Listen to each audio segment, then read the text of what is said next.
Eu terminei em mês de maio lá na igreja uma série de mensagens, né? Eu vou trazer uma dessas mensagens hoje, né? Tá ali. Famílias fortes investem em comunhão. Nós pregamos, a primeira mensagem foi: famílias fortes se constroem no secreto. A importância de nós estarmos no secreto diante de Deus, joelho no chão, buscando a presença de Deus. O segundo tema, no segundo domingo, foi: famílias fortes exercem o perdão. E assim nós fomos construindo. E o terceiro tema foi esse: famílias fortes investem em comunhão. E o último tema, nós pregamos no domingo passado, foi: famílias fortes constroem parapeitos. Então nós queremos trabalhar um pouco, não dentro de todo aquilo que nós pregamos, mas dentro dessa mensagem, da importância de investir em comunhão. A comunhão familiar é um ambiente onde Deus derrama graça, cura e bênção. Lares fortes não são lares perfeitos, mas lares que cultivam comunhão diante de Deus. Não existe lar perfeito. Quem fala assim: não, tem uma família perfeita, alguma coisa está errada. Todos os lares têm problema. Mas lares fortes são lares que cultivam comunhão diante de Deus. E se eu cultivo comunhão diante de Deus, eu vou também viver essa comunhão dentro de casa. Então essa é a ideia que nós precisamos ter. Nós temos vivido uma geração individualista, mesmo dentro do lar. Certa vez eu cheguei na casa de uns irmãos da igreja, falei: fulano está aí, casa pequena, comum. Falou assim: vou ver aqui dentro de casa se ele está aqui. A pessoa não sabia se o outro membro da família estava dentro de casa. Então por quê? Porque muitas vezes não se tem isto. Os pais hoje, extremamente ocupados, filhos distraídos, casamentos desgastados, conversas superficiais, relacionamentos frios. Isso tem sido nossos lares hoje. Pasmem, dentro da própria igreja. Às vezes famílias dividem o mesmo teto, mas não compartilham a mesma vida. Nós vamos pensar que famílias fortes não se constroem nesse individualismo. E família, dentro da nossa visão reformada, não é uma invenção da sociedade. Hoje nós temos visto muitas pessoas falando assim: olha, a questão é o seguinte, o que importa é o amor. Já vi até pais cristãos falando: não, o importante é a felicidade da minha filha, do meu filho. Não! A felicidade momentânea não produz perseverança e certeza da vida eterna, mas passa rápido e destrói. Nós precisamos produzir nos nossos lares, entendendo que família é uma instituição divina, criada por Deus. João Calvino, ele via a família ordenada por Deus como uma base fundamental para a formação de indivíduos tementes a Deus e, consequentemente, abençoando a sociedade. Então nós precisamos ter isso. Famílias fortes não são aquelas sem problemas. São famílias normais que têm problemas, mas aprendem juntas a comunhão com Deus. Abre sua Bíblia comigo. No Salmo 133, um texto bem conhecido dos irmãos. Salmo 133. Eu vou tirar essa blusa, que está me incomodando.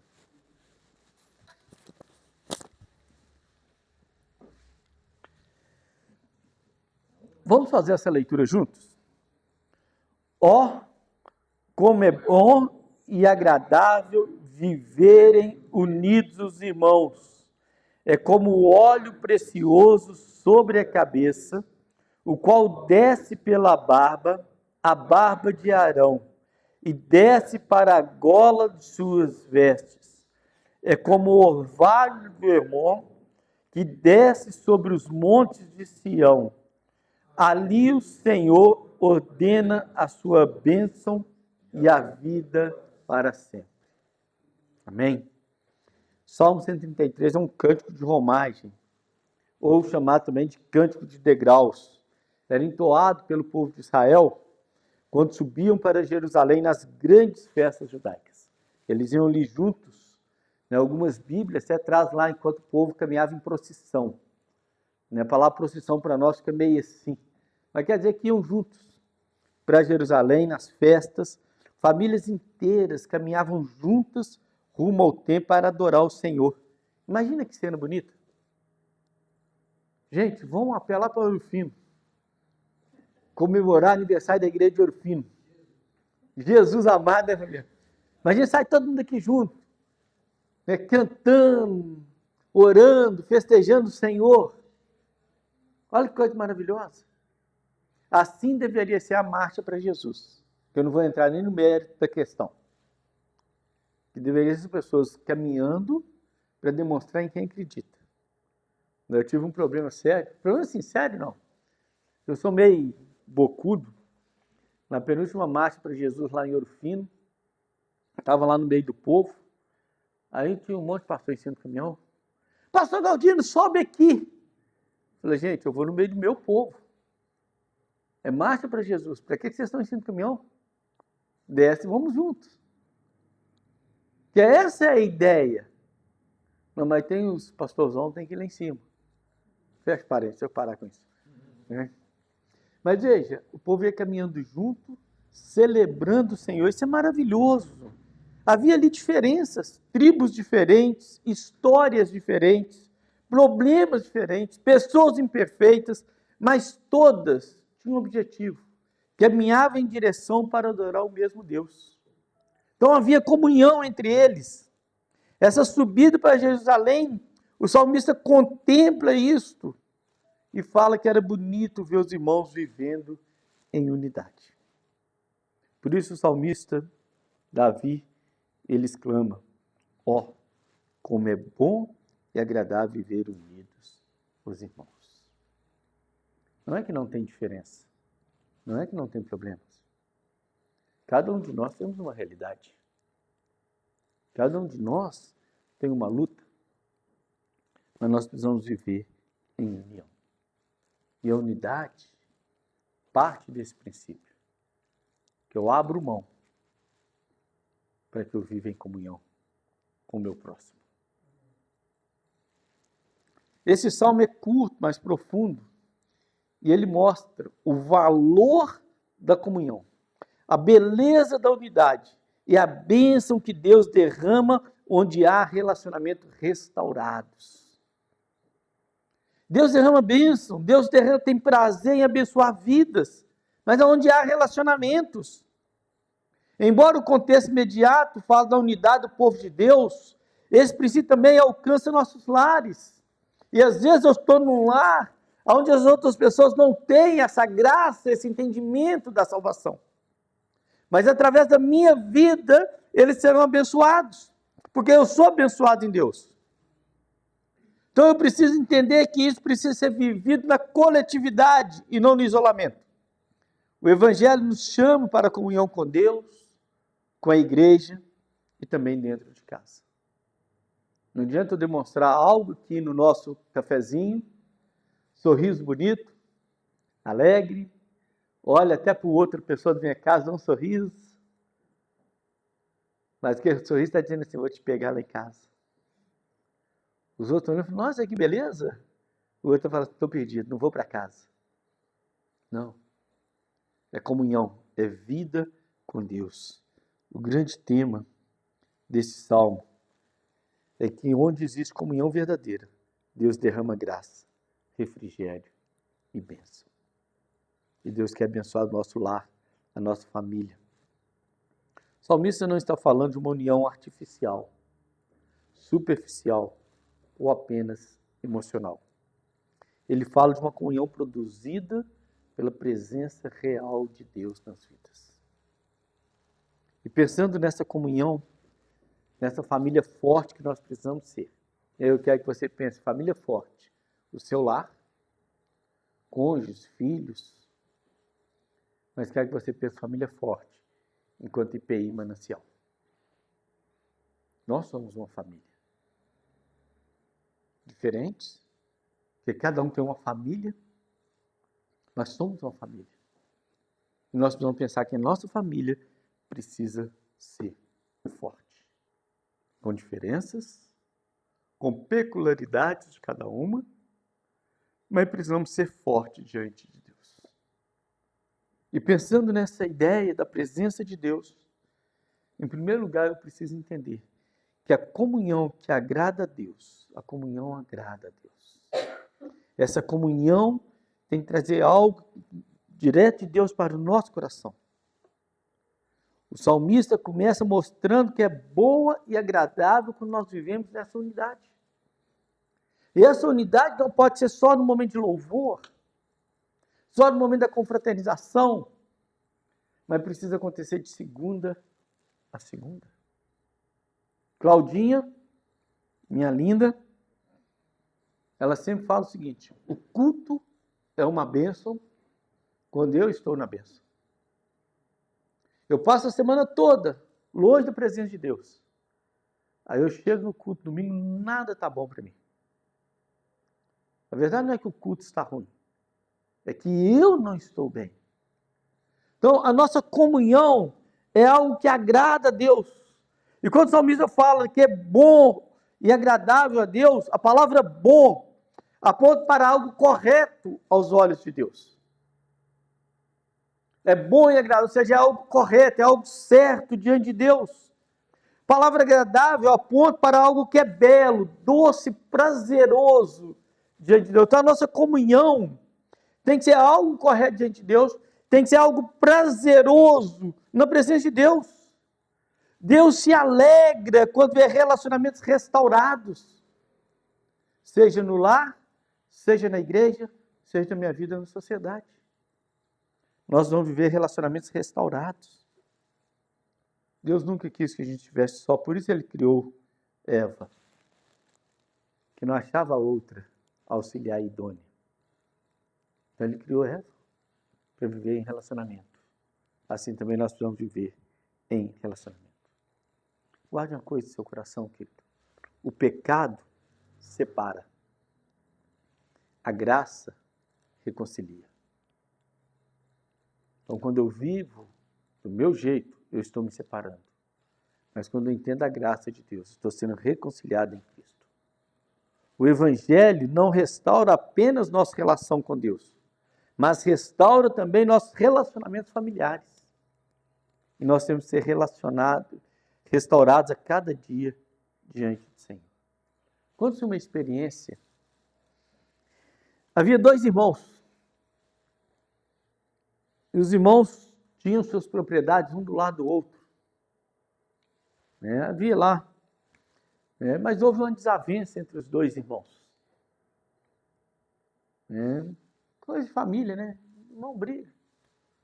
E o irmão falou: olha, não quero nem ver a cara desse abençoado mais.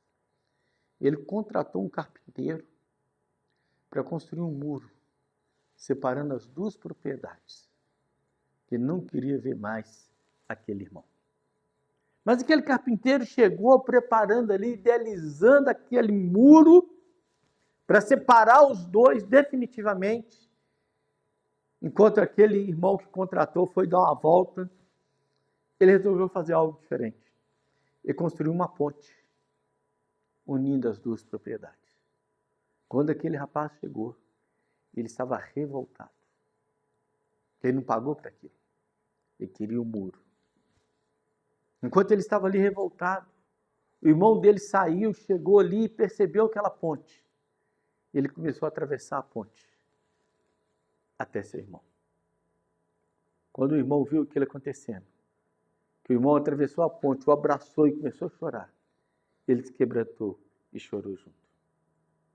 O Evangelho não constrói muros. O Evangelho constrói pontes. Essa é a comunhão que agrada a Deus. No lar não pode faltar diálogo, não pode sobrar irritação, não pode existir feridas antigas. palavras que nunca foram perdoadas. Nos lares nós precisamos construir pontes, que é essa comunhão que agrada a Deus, de pessoas imperfeitas que se acertam por causa do Evangelho. O Evangelho tem que produzir transformação na nossa vida. Hoje nós vamos participar da ceia. Qual a comunhão que eu preciso produzir? Com Deus, mas também com o meu próximo. Em segundo lugar, versículo 2 diz assim: é como óleo precioso sobre a cabeça. O derramar da graça na família. O salmista usa a imagem do óleo derramado sobre Arão, o sumo sacerdote. Esse óleo representa consagração, separação para Deus, ação do Espírito Santo. A ideia é maravilhosa. A comunhão familiar atrai o derramar da graça de Deus. Esse óleo que descia sobre a cabeça de Arão, para a barba, da barba para as vestes, isso aponta para algo que alcança toda a casa. Alcança cada um da casa. Quando a graça de Deus alcança um lar, verdadeiramente, as nossas feridas são tratadas, relacionamentos são transformados e a família se busca em santificar o Senhor. Nós cantamos Flor de Cruz. Nós cantamos que é a cruz de Cristo. Santificação, vida com Deus. Não existe família saudável sem a ação do Espírito Santo. E onde há a ação do Espírito Santo, ele alcança a todos. Onde há a ação do Espírito Santo, as feridas são tratadas, para que Deus derrame ali a sua bênção. Se nós não cuidarmos da nossa família, ela vai começar a ficar enrijecida, como uma velha fechadura, dobradiça. Já viu que as dobradiças antigas, muito tempo sem abrir a porta? E fica rangendo. Você tem que ali lubrificar, para ela abrir com a suavidade. É assim a ação do Espírito Santo na nossa vida. Ele lubrifica aquilo que está enrijecido. E a gente trata os problemas. Por isso nós temos que cuidar da nossa família. Quando o Espírito Santo derrama dessa graça de Deus sobre nós, a família vai ser restaurada em nome de Jesus. Mas lembre, famílias em todos os sentidos, em todas as esferas. Talvez seja isso que Paulo estava na cabeça, quando ele fala lá em capítulo 5, versículo 21, da carta aos Efésios. Muitos querem mudar a família pela força, mas Deus transforma pela ação do Espírito Santo. Talvez aquilo que você quer que sua família mude, o que está precisando é de joelho no chão e não de briga. Não de apontar o dedo, mas de joelho no chão. É a ação do Espírito Santo que nós precisamos. Muitos querem mudar a família pela força, mas Deus transforma pela ação do Espírito Santo. Ali Deus ordena a sua bênção. Ali Deus derrama bênção sem medida. A graça de Deus é sobre a sua família, querido. Mesmo que você seja sozinho no seu lar. Mesmo que você seja sozinho no seu lar. Paulo escrevendo aos Coríntios, falando da família, ele fala que a mulher, quando só ela é convertida, só o homem é convertido, ele vai falar dos dois. Fala que não deve se apartar, não deve separar, porque o outro é abençoado através da vida dele, do crente. Então, mesmo que você seja sozinho no seu lar, a bênção de Deus é derramada sobre a sua família, a graça de Deus é derramada sobre a sua família, pela sua vida. Porque você pode estar fazendo a diferença na vida da sua família, através da sua ação e da sua dependência do Espírito Santo. Em terceiro lugar, a família é o lugar da bênção de Deus. Versículo 3. Ali ordena o Senhor sua bênção e a vida para sempre. Onde Deus ordena a bênção? Onde há comunhão. Onde há inimizade, Deus não está presente. Onde há brigas, como Deus vai abençoar? Deus abençoa na comunhão, na intimidade, na nossa vivência, no suportar uns aos outros,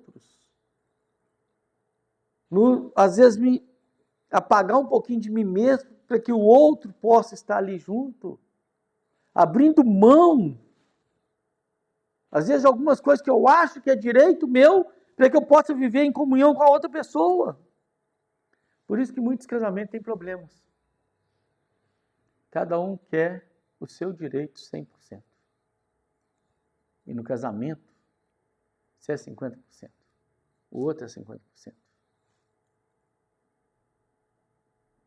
Ambos têm direitos.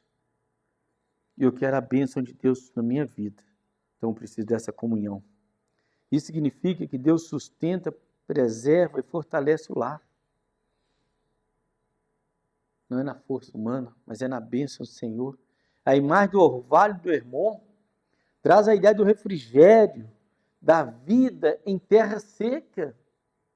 Então, se de repente o seu lar está com lutas, está com dificuldade, está sendo uma terra seca, comece a clamar a Deus para que o orvalho do Hermon, nesse sentido, seja derramado sobre a sua casa e possa derramar bênção, trazendo vida aonde não está tendo vida.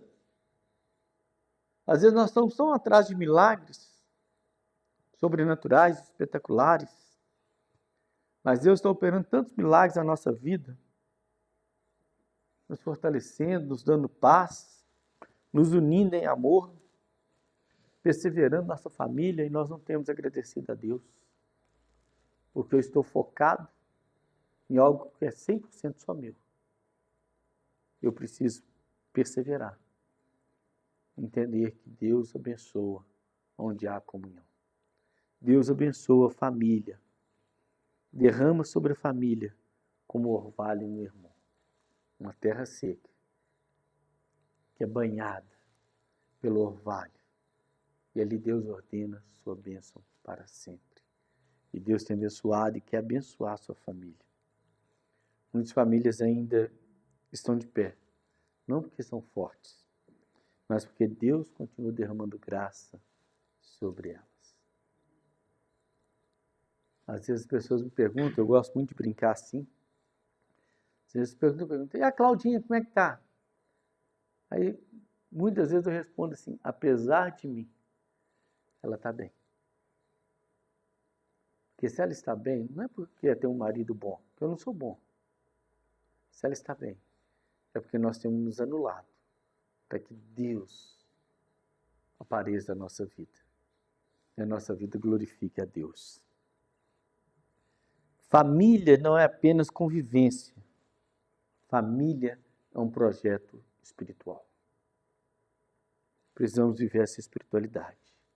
Martim Lutero declara o seguinte: o maior serviço que alguém pode prestar a Deus é cuidar piedosamente da própria família.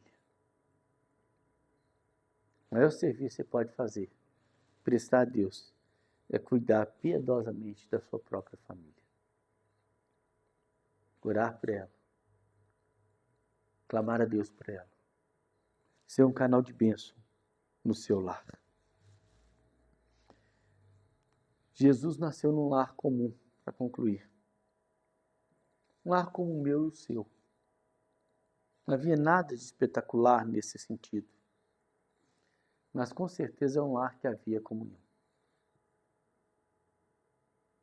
Um lar que a princípio, aquele que seria ali chamado de pai de Jesus, pensa em abandonar Maria, porque aparentemente ela o havia traído. De repente, aquela que está prometida parece grávida. Eu não tenho intimidade com ela. Como que isso aconteceu? Ela me traiu. Mas eu a amo tanto que eu não quero difamá-la. E se eu falar que ela me traiu, ela vai ser apedrejada. Então eu vou abandoná-la. E vou falar assim, olha, eu fiz mal para ela, não estou sendo homem suficiente para assumir e vou embora.